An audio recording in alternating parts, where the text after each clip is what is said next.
ಅನೇಕ ದಿನಗಳ ನಂತರ ನರೇಂದ್ರ ಮೋದಿ ಅವರು ಇವತ್ತು ಕಾಲಿಟ್ಟಿದ್ದಾರೆ. ಏನೇನು ಮಾಡಿದ್ರು, ಏನೇನು ಕತೆ ನೋಡೋಣ. ಪ್ರಧಾನಿ ನರೇಂದ್ರ ಮೋದಿ ಅವರು ಇವತ್ತು ಸಿಲಿಕಾನ್ ಸಿಟಿ ಬೆಂಗಳೂರಿನಲ್ಲಿ ಮಹತ್ವದ ಹೆಜ್ಜೆಯನ್ನು ಇಟ್ಟಿದ್ದಾರೆ ಅಂತ ಹೇಳ್ಬೋದು. ರಾಗಿಗುಡ್ಡ ಮೆಟ್ರೋ ನಿಲ್ದಾಣದ ಉದ್ಘಾಟನೆಯನ್ನ ಮಾಡಿರುವಂತದ್ದು ನರೇಂದ್ರ ಮೋದಿ ಅವರು. ಬಹಳ ಹೆಮ್ಮೆ.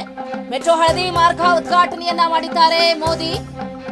ಸೋಮವಾರದಿಂದ ವಾಣಿಜ್ಯ ಸಂಚಾರ ಆರಂಭ ಆಗಲಿದೆ. ಇದರಿಂದ ಗುಡ್ ನ್ಯೂಸ್ ಬೇಕಾ? ಆರ್ವಿ ರಸ್ತೆ ಬೊಮ್ಮಸಂದ್ರ ಮಾರ್ಗದಲ್ಲಿ ಸಂಚಾರ ನಡೆಯಲಿದೆ. ಸೌತ್ ಎಂಡ್ ಸರ್ಕಲ್ನಲ್ಲಿ ವಾದ್ಯ ವೃಂದಗಳ ಕಲರವ ಇವತ್ತು ಎಲ್ಲೆಲ್ಲೋ ಪಸರಿಸ್ತಾ ಇತ್ತು. ಅದನ್ನ ನೋಡಿದ್ರೆ ಒಂಥರ ಚಂದ ಅಂತ ಹೇಳ್ಬೋದು. ಯಾಕಂತಂದ್ರೆ ದಿವಿತ್ ನಾವು ನೋಡಿಸ್ಬಿಟ್ಟಿದೀವಿ, ಬೆಂಗಳೂರಿನಲ್ಲಿ ಈ ಟ್ರಾಫಿಕ್ ಸಮಸ್ಯೆಯಿಂದ ಬಳಲಿ ಬೆಂಡಾಗಿ ಹೋಗ್ಬಿಟ್ಟಿದೀವಿ.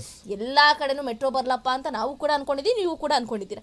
ಇವತ್ತು ಮೋದಿಯವರು ಬಂದು ಅದಕ್ಕೆ ಗ್ರೀನ್ ಸಿಗ್ನಲ್ ನ ಕೊಟ್ರಲ್ಲ, ಎಷ್ಟೋ ಮನಸ್ಸುಗಳಲ್ಲಿ ಒಂದು ರೀತಿಯಾದಂತಹ ಸಂತಸ ಇದೆ ಅಂತಾನೆ ಹೇಳ್ಬೋದು. ನೋಡಿ, ಈಗ ಟ್ರಾಫಿಕ್ ಅಲ್ಲಿ ಸಿಲುಕಾಕೊಂಡು ಯಾರು ದಿವಿತ್ ಹೋಗ್ತಾರೆ? 1 ಅವರ್ ಆಗಲ್ಲಪ್ಪ ಈ ಟ್ರಾಫಿಕ್. ಆಮೇಲೆ ಇನ್ನೊಂದು ಹೇಳ್ಬಿಡ್ತೀನಿ ನಿಮ್ಗೆ, ಇವ್ರು 1000 ಮೆಟ್ರೋ ತರಲಿ, 1000 ಸೇತುವೆ ಮಾಡ್ಲಿ, ಬೆಂಗಳೂರಲ್ಲಿ ಟ್ರಾಫಿಕ್ ಮಾತ್ರ ನಿಲ್ಸಕ್ ಆಗಲ್ಲ. ನೀವು ಬ್ರಾಂಡ್ ಬೆಂಗಳೂರು ಮಾಡ್ತೀನಿ, ಅದು ಮಾಡ್ತೀನಿ, ಇದು ಮಾಡ್ತೀನಿ, ಏನೇ ಮಾಡಿ ಮೊನ್ನೆ ಒಂದು ಆರ್ಟಿಕಲ್ ನೋಡಿದೆ ಪತ್ರಿಕೆಯಲ್ಲಿ, ಬಹಳ ಚೆನ್ನಾಗಿತ್ತು. ಈ ಟ್ರಾಫಿಕ್ ಕುರಿತಾದಂತ ಒಂದು ಅದು ನಿಜ, ಅದು ಸುಳ್ಳಲ್ಲ. ಇಬ್ರು ಗೆಳತಿಯರು ಇವರು ಒಬ್ರು ಗೆಳತಿ ಲಂಡನ್ಗ ಅಥವಾ ಜರ್ಮನಿ ಅಂತ ಕಾಣುತ್ತೆ, ಜರ್ಮನಿನೋ ಲಂಡನ್, ನನಗೆ ಸರಿಯಾಗಿ ಅದು ಮರ್ತೋಯ್ತು. ಒಡಲ್ ಫಾರಿನ್ ವಿದೇಶಕ್ಕೆ ಹೋಗಬೇಕೆಂದು ಆಕೆಯ ಗೆಳತಿಯನ್ನ ಈಕೆ ಏರ್ಪೋರ್ಟ್ ಹೋಗಿ ರಾತ್ರಿ 7:30 ಟೈಮ್ನ ಫ್ಲೈಟ್ ನ ಹತ್ತಿಸಿ ವಾಪಸ್ ಬಂದಿದ್ದಾರೆ. ಗೆಳತಿ ಫಾರಿನ್ಗೆ ಹೋದಂತ ಗೆಳತಿ ಲಂಡನ್ಗೋ ಜರ್ಮನಿಗೋ ಅನ್ಸುತ್ತೆ. ಆಕೆ ಜಪಾನ್ ಆಕೆ ಜಪಾನ್ ಅನ್ನ ತಲುಪಿದಳು. ಆದ್ರೆ ಈಕೆ ಇನ್ನೂ ಮನೆಗೆ ಹೋಗಲಿಲ್ಲ. ಆಕೆ ಗೆಳತಿ, ನಾನು ಜಪಾನ್ ತಲುಪ್ತೆ ಅಮ್ಮ ಅಂತ ಮೆಸೇಜ್ ಮಾಡಿದ್ರು ಕೂಡ ಇನ್ನೂ 4 ಕಿಲೋಮೀಟರ್ ಇತ್ತಂತ ಅವ್ರ ಮನೆ. ಮೋಸ್ಟ್ಲಿ ಜಾಲಲಿ ಕ್ರಾಸ್ ಇರ್ಬೋದು, ಯಾವ ಕ್ರಾಸ್ಗೆ ಹೋದ್ರು ಬೆಂಗಳೂರಲ್ಲಿ ಇದೆ ಹಣೆ ಬರ. ಓಕೆ, ನೆಕ್ಸ್ಟ್ ನಗರದ 6 ಕಡೆ. ನಗರದ 6 ಕಡೆಗಳಲ್ಲಿ ಪ್ರಧಾನಿ ನರೇಂದ್ರ ಮೋದಿ ಅವರಿಗೆ ಭವ್ಯವಾದಂತಹ ಸ್ವಾಗತ ದೊರಕಿರುವಂತದ್ದು.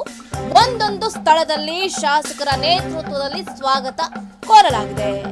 ಪ್ರಧಾನಿ ಸಾಗುವ ಮಾರ್ಗದಲ್ಲಿ ಶಾಸಕರಿಂದ ಸ್ವಾಗತ ದೊರೆತಿರುವಂತದ್ದು. ಕಾರ್ಯಕರ್ತರನ್ನ ಒಗ್ಗೂಡಿಸಿ ಪ್ರಧಾನಿ ನರೇಂದ್ರ ಮೋದಿಗೆ ಜಯ ಘೋಷವನ್ನ ಕೂಗಿರುವಂತದ್ದು. ಇದೇನು ಮೋದಿ ಅವರು ನಮ್ಮ ದೇಶಕ್ಕೆ ಒಬ್ಬ ಹೆಮ್ಮೆಯ ಪುತ್ರ ಅಂತಾನೆ ಹೇಳ್ಬೋದು. ಅವ್ರಿಗಾಗಿ ಏನ್ ಮಾಡ್ಕೊಳ್ತಾ ಇದ್ದಾರೋ ಇಲ್ವೋ ಗೊತ್ತಿಲ್ಲ, ಬಟ್ ಜನರ ಕಷ್ಟವನ್ನ ಆಲಿಸ್ತಾ ಇದ್ದಾರೆ. ಜನರಿಗೆ ಏನ್ ಬೇಕು ಬೇಡ ಅದನ್ನ ಗಮನಿಸ್ತಾ ಇದ್ದಾರೆ. ಅದರಲ್ಲೂ ಮುಖ್ಯವಾಗಿ ನಮ್ಮ ರಾಜ್ಯದಲ್ಲಿ, ನಮ್ಮ ರಾಜ್ಯ ಅಷ್ಟೇ ಅಂತ ಅಲ್ಲ, ನಮ್ಮ ಬೆಂಗಳೂರಿನಲ್ಲಿ ಅವರು ಮೇ ನಾಟ್ ಬಿ ಟ್ರಾಫಿಕ್ ಅನ್ನ ಗಮನಿಸಿದಾರೆ ಏನೋ ಗೊತ್ತಿಲ್ಲ. ಚಂದ್ರಕಲಾ ನೆನಪಿರ್ಲಿ, ಮೋದಿ ಅವ್ರು ಬರ್ಬೇಕಾದ್ರೆ ಟ್ರಾಫಿಕ್ ಇರುತ್ತಾ? ಅವ್ರು 0 ಟ್ರಾಫಿಕ್ ಇರುತ್ತೆ ಬಿಡಿ, ಅದು ಅವ್ರಿಗೆ ಗೊತ್ತಿರಲ್ಲ.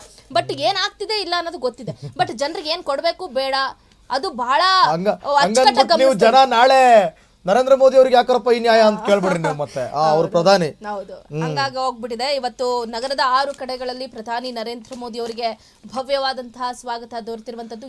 ಆಮೇಲೆ ಇನ್ನೊಂದು ನಿಮಗೆ ನೆನಪಿದೆಯಾ, ಮೊನ್ನೆ ರಾಹುಲ್ ಗಾಂಧಿ ಬಂದೋದ್ರು, ಇವತ್ತು ನರೇಂದ್ರ ಮೋದಿ ಅವರು ಬಂದೋದ್ರು. ರಾಹುಲ್ ಗಾಂಧಿ ಅವರು ಬಂದಿದ್ದಂತ ಪರ್ಪಸ್ ಆಫ್ ವಿಸಿಟ್ ಬೇರೆ, ನರೇಂದ್ರ ಮೋದಿ ಅವರು ಬಂದಿರುವಂತ ಪರ್ಪಸ್ ಆಫ್ ವಿಸಿಟ್ ಬೇರೆ. ನಾವು ಅವತ್ತಿಂದ ರಾಹುಲ್ ಗಾಂಧಿ ಸುದ್ದಿನ ತಗೋಬೇಕು ಅನ್ಕೊಳ್ತಾ ಇದೀವಿ. 4 ದಿನದಿಂದ ತಗೊಳಕ್ಕೆ ಆಗ್ತಾ ಇಲ್ಲ. ಯಾಕಂತಂದ್ರೆ ಧರ್ಮಸ್ಥಳದ ಬೇಕಾದಷ್ಟಿದೆ, ನಮ್ಗದು ಬಹಳ ಇಂಪಾರ್ಟೆಂಟ್. ಆಮೇಲೆ ಬೆಂಗಳೂರಿನಲ್ಲಿ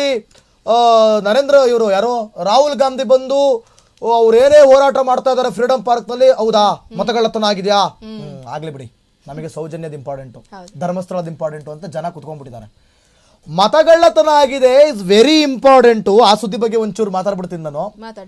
ಚಂದ್ರಕಲಾ, ನಿಮಗೆ ಗೊತ್ತಿರಬಹುದು, ಅದರಲ್ಲೂ ಕೂಡ ಮಹದೇವಪುರ ಕ್ಷೇತ್ರದಲ್ಲೇ ಮತಗಳ್ಳತನ ಆಗಿದೆ, ರಾಹುಲ್ ಗಾಂಧಿ ಹೇಳ್ತಾ ಇರೋದು.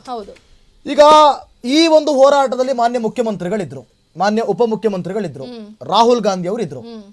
ಸೊ ಹೀಗಿದ್ದಾಗ ನೀವು ಯೋಚನೆ ಮಾಡಿ, ಮುಖ್ಯಮಂತ್ರಿಗಳಿಗಿರೋ ಪವರ್ಗೆ, ಅವ್ರು ಮುಖ್ಯಮಂತ್ರಿ ಅಲ್ವಾ, ಪವರ್ ಇಲ್ವಾ, ಇರುವಾಗ ಏನ್ ಮಾಡ್ಬೋದಿತ್ತು? ನೇರವಾಗಿ ಮ್ಯಾಜಿಸ್ಟ್ರೇಟ್ ತನಿಖೆಯನ್ನು ಮಾಡಿಸ್ಬೋದಿತ್ತು, ಅಥವಾ ಕೋರ್ಟ್ಗೆ ಹೋಗ್ಬಿಟ್ಟು ಎಲ್ಲಿ ಏನಾಗಿದೆ ಅಂತ ಹೇಳಿ, ಎಲ್ಲಿ ಮತಗಳ್ಳತನ ಆಗಿದೆ, ನಿಜ ಅಲ್ವಾ ಅಲ್ಲಿ ಮತಗಳ್ಳತನ ಆಗಿರೋದು ಸಾಬೀತಾಗ್ತಾ ಇದೆಯಾ? ರಾಹುಲ್ ಗಾಂಧಿ ಅವರು ಕುತ್ಕೊಂಡು ಅಧ್ಯಯನ ಮಾಡಿದಾರಲ್ವಾ, ತನಿಖೆ ಮಾಡಿಸ್ಬೋದಲ್ಲ. ಯಾಕೆ ಸ್ಟ್ರೈಕು, ಯಾಕೆ ಪ್ರತಿಭಟನೆ? ಯಾಕೆ ಅನ್ಸುತ್ತೆ ನಿಮ್ಗೆ? ಅನಾವಶ್ಯಕ ಎಲ್ಲ ಪಬ್ಲಿಸಿಟಿ ಗಿಮಿಕ್ಕು. ಟೈಮ್ ವೇಸ್ಟ್, ದುಡ್ಡು ವೇಸ್ಟ್.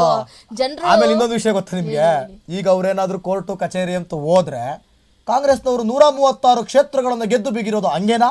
ನಂಗೆ ಗೊತ್ತಿಲ್ಲಪ್ಪ. ಹಂಗಾರೆ ಡೌಟ್. ಈಗ ಬರೀ ಮಹದೇವಪುರ ಕ್ಷೇತ್ರದ ಮಾತ್ರ ಮಾತಾಡ್ತಾ ಇದೀವಿ.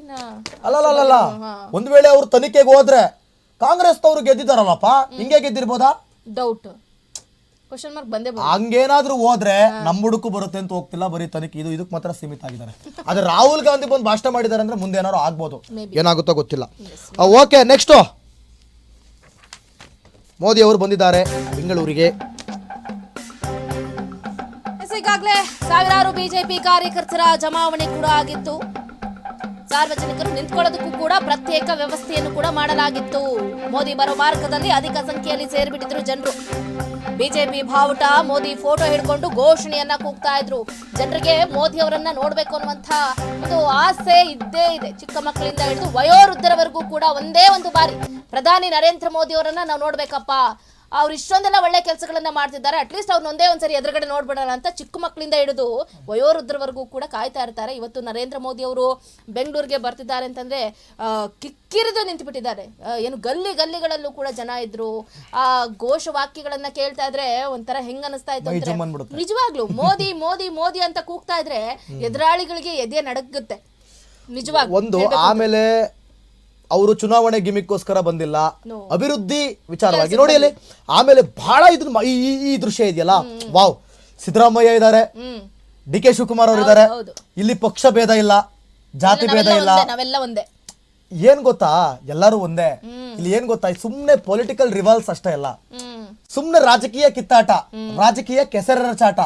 ಬಾಕಿ ಅಂತೆ ಒಂದು ಅಭಿವೃದ್ಧಿ ಆದಾಗ, ಬೆಂಗಳೂರಿಗೆ ಏನೋ ಒಂದು ಕೊಡುಗೆ ಕೊಟ್ಟಾಗ ನೋಡಿ ಸ್ಕ್ಯಾನ್ ಮಾಡ್ತಾ ಇದ್ದಾರೆ ನರೇಂದ್ರ ಮೋದಿ ಅವರು ಪಕ್ಕದಲ್ಲಿ. ಆಮೇಲೆ ಇದಿಲ್ವಾ, ಆ ಫೋಟೋ ಇಲ್ವಾ ನೋಡಿ ಅಲ್ಲಿ, ಮೆಟ್ರೋ ಒಳಗಡೆ ನೋಡಿ ಗೌರ್ಮೆಂಟ್ ಸ್ಕೂಲ್ ಮಕ್ಕಳು ರೀ, ನೋಡೋಕೆ ಎಷ್ಟು ಚಂದ.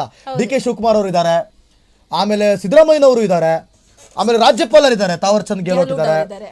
ನೋಡಿ ಯಾವ ಪಕ್ಷ ಇಲ್ಲಿ, ಯಾವ ಬಿಜೆಪಿ ಇಲ್ಲ, ಕಾಂಗ್ರೆಸ್ ಇಲ್ಲ, JDS ಇಲ್ಲ, ಇಲ್ಲಿ ಅಭಿವೃದ್ಧಿ ಮಾತ್ರ ಕಾಣ್ತಾ ಇದೆ ನಮಗೆ. ನಿಮಗೆ ಒಂದು ನೋಡಿ, ಇದನ್ನ ಮಾತಾಡ್ಬೇಕು ನಾವು. ಅದನ್ನ ನೋಡಿ ನೀವು, ಎಷ್ಟು ಖುಷಿಯಾಗಿದ್ದಾರೆ, ಎಷ್ಟು ಅದ್ಭುತವಾಗಿದೆ ನೋಡ್ರಿ ಅದು. ಎಷ್ಟು ಚಂದ, ಎಷ್ಟು ಚಂದ ಅಲ್ಲ ಅಂತ. ಎಲ್ಲರೂ ಒಂದೇ ತಟ್ಟೆ ಊಟ ಮಾಡೋ ತರ ಇದೆ. ಅಷ್ಟೇ ರೀ, ಕಿತ್ಲಾಟ ಕಿಸ್ಲಾಟ ಯಾಕೆ? ರಾಜಕೀಯ ಅಂದ್ರೆ ಹಂಗೆ ನಾವೇ ಜಗಳ ಆಡ್ತೀವಿ ಕೂತ್ಕೊಂಡು. ಎಲ್ಲ ಸಂಜೆ ಆಗ್ತಿದ್ದಂಗೆ ಒಂದೇ ತಟ್ಟೆಲಿ ಊಟ ಮಾಡ್ತಾರೆ ಅಂತ ಹೇಳ್ತಾರೆ ದೊಡ್ಡವ್ರು, ನಾವ್ ನೋಡಿಲ್ಲ. ಬಟ್ ಇದು ಪಾಲಿಟಿಕ್ಸ್ ಅಂದ್ರೆ ಹಿಂಗೆ ಇರುತ್ತೆ. ನಾವ್ ಯಾಕೆ ಕಚ್ಚಾಡ್ಕೊಂಡು ಹೊಡೆದಾಡ್ತೀವಿ? ಖುಷಿ ಯಾಕೆ ಹೇಳಿ ನಿಮ್ಗೆ? ಅಭಿವೃದ್ಧಿ, ಹೊಸ ಮೆಟ್ರೋ ಮಾಡಿದೀವಿ, ಜನರಿಗೆ ಏನೋ ಹೊಸತ್ ಕೊಟ್ಟಿದೀವಿ. ಅದರಲ್ಲಿ ರಾಜ್ಯ ಸರ್ಕಾರದ ಪಾತ್ರವೂ ಇದೆ, ಕೇಂದ್ರ ಸರ್ಕಾರದ ಪಾತ್ರವೂ ಇದೆ, ನಾವೆಲ್ಲ ಒಟ್ಟಿಗೆ ಸೇರಿದ್ದೀವಿ. ಅಲ್ಲಿ ಎಲ್ಲಾ ಸಂಸದರು ಇದ್ದಾರೆ, ಸಚಿವರು ಇದ್ದಾರೆ, ಶಾಸಕರು ಒಂದಿಬ್ರು 3 ಜನ ಇದ್ದಾರೆ ಅನ್ಸುತ್ತೆ ಅಷ್ಟೇ. ಆಮೇಲೆ ಶಾಲಾ ಮಕ್ಕಳಿದ್ದಾರೆ, ಗೌರ್ಮೆಂಟ್ ಶಾಲಾ ಮಕ್ಕಳು, ನಮ್ಮ BBMP ಮಕ್ಕಳು ಇದ್ದಾರೆ, ಮತ್ತೆ ಗೌರ್ಮೆಂಟ್ ಶಾಲಾ ಮಕ್ಕಳು ಇದ್ದಾರೆ. ಆಮೇಲೆ ಒಂದಷ್ಟು ನೋಡಿ ಸಿಬ್ಬಂದಿಗಳಿದ್ದಾರೆ. ಒಂಥರ ಖುಷಿ, ಎಷ್ಟು ಚಂದ ನೋಡಿ. ಅವ್ರ ಭಾಗ್ಯ ನೋಡ್ರಿ, ಮೋದಿ ಅವ್ರ ಜೊತೆ ಮಾತಾಡೋದಂದ್ರೆ ಹುಡುಗಾಟನೇನ್ರಿ ಅವರು. ಅವ್ರ ಲೈಫಲ್ಲಿ ಅವ್ರಿಗೆ ಅವ್ರ ಆ ಭಾಗ್ಯ ಇತ್ತೋ ಇಲ್ವೋ ಗೊತ್ತಿಲ್ಲ. ಇದು ಅಭಿವೃದ್ಧಿ ಆದಾಗ ಮಾತ್ರ ಸಾಧ್ಯ. ಅವನ ಮೇಲೆ ಇವನೇ ತಾಕೋ, ಇವನ್ ಮೇಲೆ ಅವನೇ ತಾಕೋ, ಇದರಿಂದ ನಡೆಯಲ್ಲ. ಈ ಪಕ್ಷ ಆ ಪಕ್ಷ ಅದರಿಂದ ನಡೆಯಲ್ಲ, ಅಭಿವೃದ್ಧಿಯಿಂದ ಮಾತ್ರ ಸಾಧ್ಯ. ನೋಡಿ ಎಷ್ಟು ಚೆನ್ನಾಗಿ ಏನ್ ಮಾಡ್ಬಿಟ್ಟಿದ್ದಾರೆ ಮೋದಿ ಅಂದ್ರು, ಅಲ್ಲಿ ಮೋದಿ ಜೊತೆನೆ ಕುತ್ಕೊಂಡ್ಬಿಟ್ಟಿದ್ದಾರೆ. ಮೋದಿ ಮೋದಿ ಮೋದಿ ಮೋದಿ, ಸಿದ್ದರಾಮಯ್ಯನ ಭಾಷಣ ಮೋದಿ ಮೋದಿ ಹಿಂಗೆ ನೋಡಿ, ಮೋದಿ ಜೊತೆನೆ ಓಡಾಡ್ತಾ ಇದ್ದಾರೆ. ಎಷ್ಟು ಚಂದ ಅದು ನೋಡಕ್ಕೆ. Okay, super.